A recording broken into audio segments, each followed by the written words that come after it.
You know the story of the Titanic, the biggest ship of its time. It hits an iceberg, sinks on its very first voyage. We've all heard it a million times.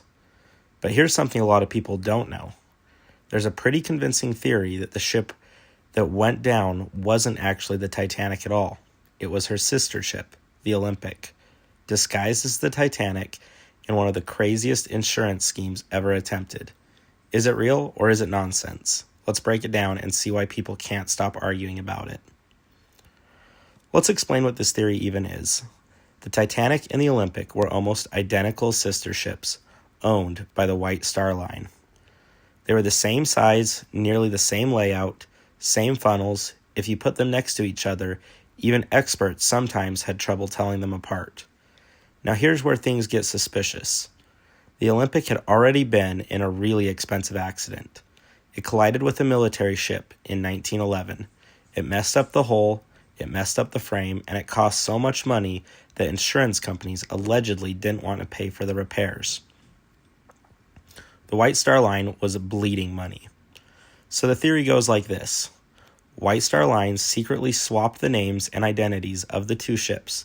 The Titanic, which was brand new and perfectly fine, stayed in service as the Olympic. Meanwhile, the battered and damaged Olympic was rebranded as the Titanic and sent on its maiden voyage. When the ship accidentally hits an iceberg, goes down, the company collects the insurance money, and no one is supposed to know the difference. So basically, an insurance plan that went way, way worse than anyone expected. Now, some of this is messy and hard to prove, but there are a handful of details that really fuel this debate. Number one, the Olympic was financially screwed. The accident cost millions. It was a huge problem for the company. If the insurance company wouldn't cover it, they needed another plan. Second, the two ships were insanely similar. Almost the same from the outside, and inside differences were small enough that workers in dry dock could have easily changed them. Third, the survivor stories don't perfectly match the Titanic's blueprints. This is weird. Some passengers claim certain hallways, windows, and layouts match the Olympic more than they did with the Titanic. Fourth, there were rumors of swapped nameplates. People who worked around the docks claimed that some lettering on the ship looked bolted over and not engraved the way it originally was. That's very switch-friendly. Fifth, the ship supposedly sailed slower. Some say this was to avoid stressing damaged metal plates, which would line up with the Olympics' injuries. Now, none of this is proof, but you can see why this theory hasn't died. Now here's the important part. Most people who believe this don't think the goal was mass death. They think the whole plan was supposed to be controlled, just enough to make the ship look doomed. Everyone gets rescued, and the White Star Line gets a huge payout. But if the ship that sank really was the Olympic and it was already structurally compromised, the iceberg could have done far more damage than expected. And here's something else that always gets brought up. Nearby ships got confusing radio signals. Some may not have taken them seriously, and response times were slow. The entire rescue plan might have fallen apart in the coldest, worst possible conditions.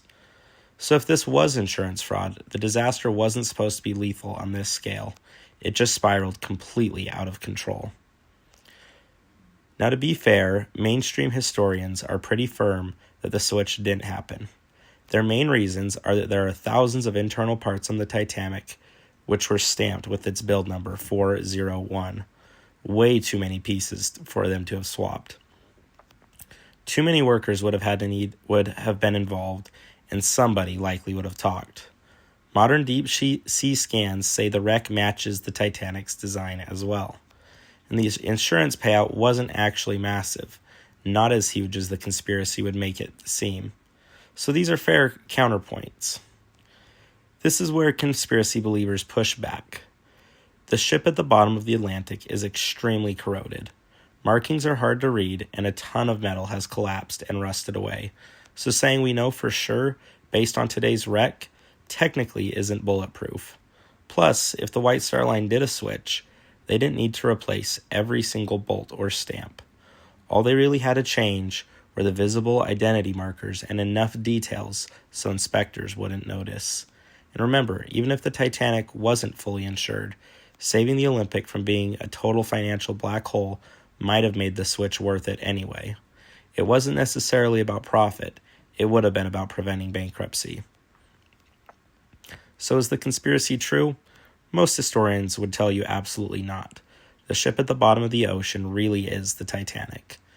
But you know the reasons the theory just won't go away. There was a strong financial motive, the ships were nearly clones, and some of these descriptions survivors gave don't match. And the early 1900s maritime companies were not exactly known for their honesty or safety.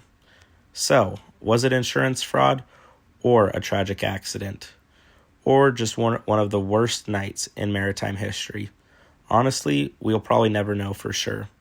Let me know what you think in the comments. Did the Titanic sink, or was it actually the Olympic?